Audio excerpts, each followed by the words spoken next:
Bismillahirrahmanirrahim. Assalamualaikum semua. So untuk video kali ni, jom kita sama-sama belajar tentang Surah Al-Mulk. Ini adalah kurikulum daripada Quran.com dalam bahasa Inggeris yang bertajuk The Rescuer Powerful Lesson in Surah Al-Mulk. Dia ada 7 topik yang akan di-cover. And description dia satu lesson dalam 10 minit. So setiap video ni dia akan jadi around 10 minutes lah. So dia akan ada 7 video semuanya. These 7-day journeys through Surah Al-Mulk invite us to walk verse by verse through one of the most powerful chapters of the Quran. The surah that the Prophet Sallallahu Alaihi Wasallam described as an interceptor for its reciter until forgiveness is granted. Intercessor, but intercessor ni adalah pemberi syafaat lah. The surah is further described by the Prophet Muhammad Sallallahu Alaihi Wasallam as itu tak nampak Mahjih min azabil kubur, rescuers from the punishment of the grave. Over the course, kita akan explore Allah Supreme Authority, the purpose of life and death, perfection of creation, and the reality of the hereafter, and our daily depends on Him to Allah lah. By the end, you will not only understand the central themes of Surah Al-Mulk, but you also feel inspired by its verses, turning its guidance into conviction and conviction into action, insyaAllah. Maknanya harapannya bila kita dah habis belajar 7 lesson ni, at least kita ada sedikit pemahaman lah tentang Surah Al-Mulk dan macam mana dia impact kehidupan kita atau kehidupan kita hari-hari. So first chapter adalah recognizing Allah ultimate authority and ownership. Day 1, the kings of all kings, iaitu Allah lah. So dia start dengan 2 ayat daripada surah Al-Mulk tu sendiri. Kat sini dalam nota tu dah letak translation saja, iaitu ayat 1 dan ayat 2. Bismillahirrahmanirrahim. Tabarakallazi biyadihi mulku wa huwa ala kulli syai'in qadir. Blessed is the one in whose hands rests all authority, and he is most capable of everything.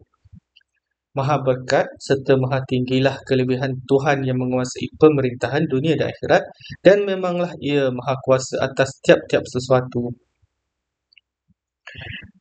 Allazi khalaqal mauta wal hayata liyabluwakum ayyukum ahsanu amala wa huwal azizul ghafur.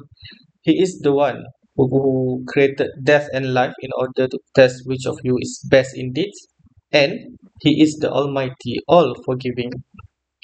Dialah yang mentakdirkan adanya mati dan hidup kamu untuk menguji dan menzahirkan keadaan kamu. Siapakah di antara kamu yang lebih baik amalnya? So highlight kat sini adalah lebih baik lah, bukan lebih banyak, lebih baik. Tak boleh ni. Tak login lagi. So highlight dia lebih baik amal, maknanya kita nak kena mencantikkan amal lah. Sebab tu salah satu doa dalam sujud tahiyat ataupun dalam selepas tahiyat akhir adalah Allahumma a'inni ala zikrika wa syukrika wa husni ibadatik. Untuk kita mencantikkan lagi amal kita, kita digalakkan untuk membaca doa tu lah. Okay, so lesson and reflection untuk 2 ayat yang pertama surah Al-Mulk. Yang sini saya baca dulu apa yang ditulis dalam ni dan kita akan discuss. The very opening of Surah Al-Mulk declares Allah's sovereignty in a way that shakes the heart awake. When Allah says, "Blessed is the one in whose hand rests all authority," maknanya semua authority ataupun kekuasaan adalah milik Allah Subhanahu Wa Taala. He is not simply stating ownership. He is revealing that reality that every kingdom, every power, and every decision in the universe begins and ends with Him. Walaupun dia Perdana Menteri ke, dia Raja ke, dia nak kena sedar yang setiap decision bermula dan berakhir dengan Allah. Maybe dia boleh buat zalim, tapi ayolah, Allah yang membenarkan dia buat zalim dan dia akan bertanggungjawab atas kezaliman yang dia buat lah. A king may rule over a land, but he does not truly own it. Tanah tu mungkin tanah kita, tapi kita bukan pemilik hakiki tanah tu. So authority is limited and power kita fragile. But Allah is the owner of heaven and earth, and even the beat of every heart within them. Jantung kita pun, kalau Tuhan kata berhenti, berhenti. To him alone belongs absolute authority. He is fully capable of governing every aspect of his creation. He tells us that he is over all things most capable. His power has no boundary. He does as he wills, where he wills, granting life and taking it away in perfect wisdom. Kenapa perfect wisdom? Sebab kita tak tahu pun kadang-kadang kenapa orang ni mati, kenapa orang ni panjang umur. Sebab kita tengok kadang-kadang orang baik mati awal, ada orang jahat umur panjang. Jadi wisdom atau kebijaksanaan di setiap kehidupan dan kematian itu adalah milik Allah SWT saja. Dan kita takkan tahu perkara-perkara gaib lah yang wisdom di sebalik apa yang terjadi itulah. Sebab tu kita kena yakin dengan qada dan qadar. Kalau Allah kata jadi macam tu, memang jadi macam tu. Walaupun pada pandangan kita dia adalah sesuatu yang buruk atau teruk lah. Okay, so in verse 2, Allah not only mentioned that He created life and death, but also links it to a divine purpose. Ini ada satu yang aku sembang dengan bini aku itu, tentang orang yang tidak beragama lah. So, kalau kita tak ada agama, apa matlamat hidup kita? Sebab kalau sekadar makan, lembu pun makan. Kalau sekadar mencari duit untuk apa? Untuk makan juga. So, kita nak kena fikir apa sebenarnya matlamat hidup kita ni. And matlamat hidup adalah ataupun fungsi kehidupan dan kematian adalah untuk menguji which of us is best in deeds. Maknanya amal siapa yang lebih baik, bukan amal siapa yang lebih banyak.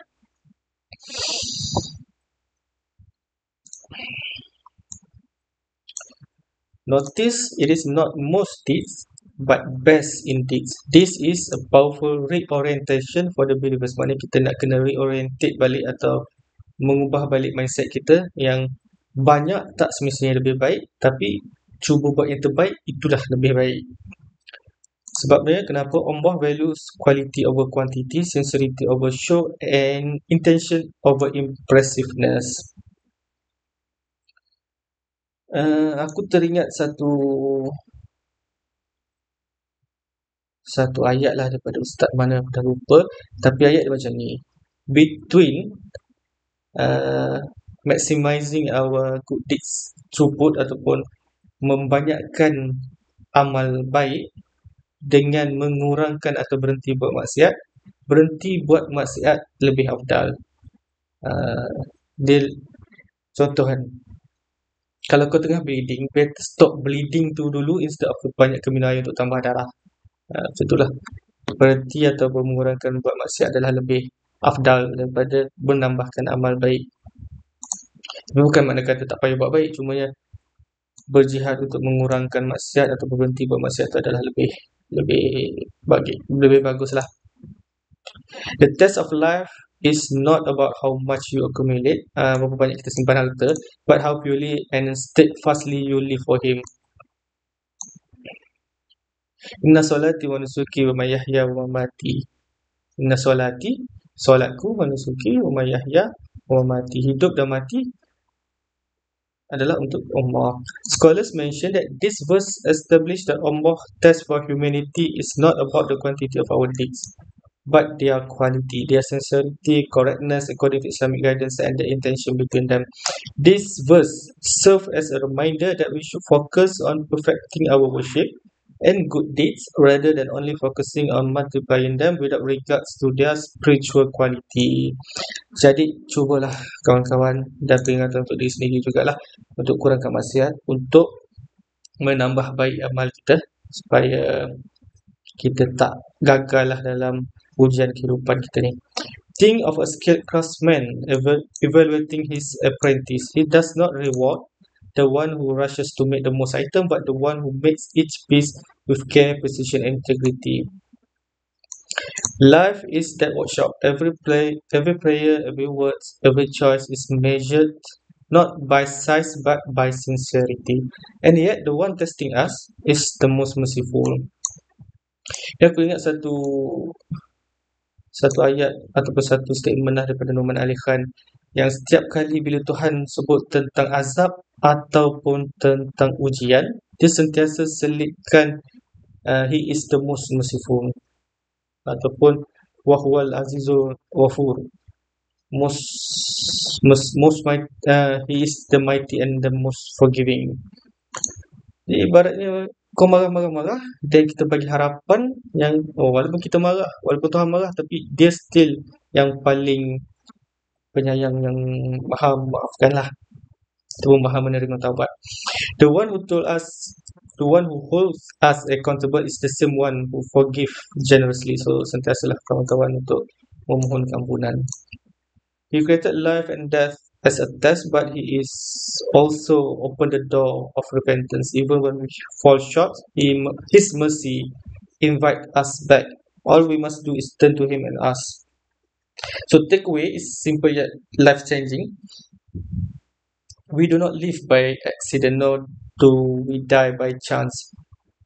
We do not live by accidents and nor do we die by chance. Kita dilahirkan pada zaman yang betul. Sebab kadang-kadang kita selalu dengar, kalau aku lahir zaman Nabi, confirm aku ikut Nabi. Belum confirm sebenarnya. Sebab dia adalah ujian yang berlainan. Jadi kita lahir pada zaman yang betul sebab kita ada function untuk difulfillkan atau kita diperlukan pada zaman ni. Mana kita perlu memaksimalkan kita punya contribution kepada diri sendiri, kepada family, kepada masyarakat, kepada agama, kepada bangsa pada zaman yang kita hidup. Dan kematian kita pun bukan by chance. Maknanya bila kita mati dah decide. Maknanya Tuhan dah tahu bila kita mati. Takkan enjak sesaat awal ataupun sesaat lambat. Jadi ini kita kena ingatlah, we do not live by accidents, nor do we die by chance. Maknanya kita punya hidup dan mati sudah ditetapkan. Kita akan mati sampai masa kita, dan selagi kita hidup, cubalah untuk berbuat kebaikan. We live under the reign of the kings of kings, moving through a test that was designed with wisdom and mercy. Every moment is either an opportunity to rise in His sight or to turn back before the exam ends. Maknanya selagi nyawa tak sampai ke Halkum, selagi itu kita masih ada peluang lah. May Allah guides us to realizing and living with this purpose in mind always. Amin ya rabbal alamin. So hadis, the Prophet Muhammad sallallahu alaihi wasallam said there is a chapter in the Quran of 30 verses which intercedes for a man until he is forgiven. It is blessed is he in whose hand is the dominion.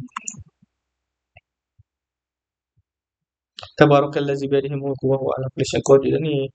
Blessed is he in whose hand is the dominion ni. Tabarakalladzi biyadihi mulku. Okay, so practical activity, bila kita rasa stress, when you feel stressed, uncertain or powerless, recite Surah Al-Mulk and pause to remember that Allah owns all power and every outcome, and that this surah will intercede for you until you are forgiven should you choose to make it your companion. Ini practicality pula apa tu? Ini adalah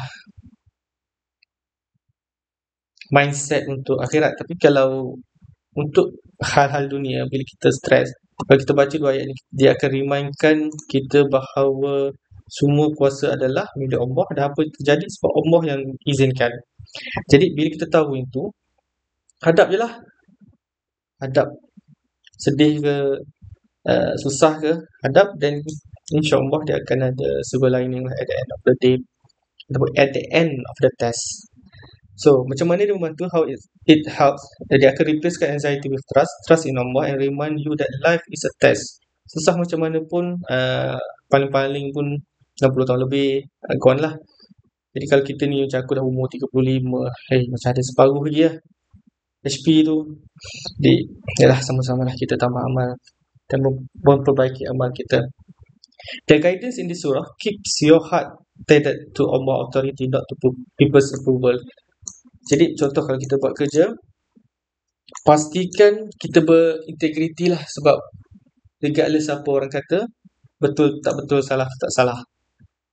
Okay, that presents you with an opportunity to be forgiven on the end of the day. Yang ni adalah tentang hadis tadi itulah, yang 30 ayat dalam Al-Quran yang akan memberi syafaat. So, surah Al-Mulk digalakkan untuk kita baca setiap malam sebelum tidur, supaya kita tak dikira sebagai orang-orang yang lalai lah. So, doa yang penulis tulis dari Hisan Al-Muslim 152, La ilaha illa Allahu akbar, La ilaha illa wahdah, La ilaha illallah wahdahu la syarikalah. La ilaha illallah lahul mulku wa lahul hamd. La ilaha illallah la haula wa la quwwata illa billah. There is none worthy of worship but Allah. Allah is the most great. None has the right to be worshipped but Allah alone. None has the right to be worshipped but Allah alone. Who has no partner? There is none worthy of worship but Allah. He is the dominant and His is all praise. There is none worthy of worship but Allah. There is no power and no might but by Allah. Ini macam zikir kat sebenarnya ni. Right. So itu adalah lesson ataupun nota untuk first lesson dalam surah Al-Mulk daripada Quran.com yang bertajuk The Rescuer. Okay, insyaAllah nanti kita akan sambung untuk bab 2. Assalamualaikum.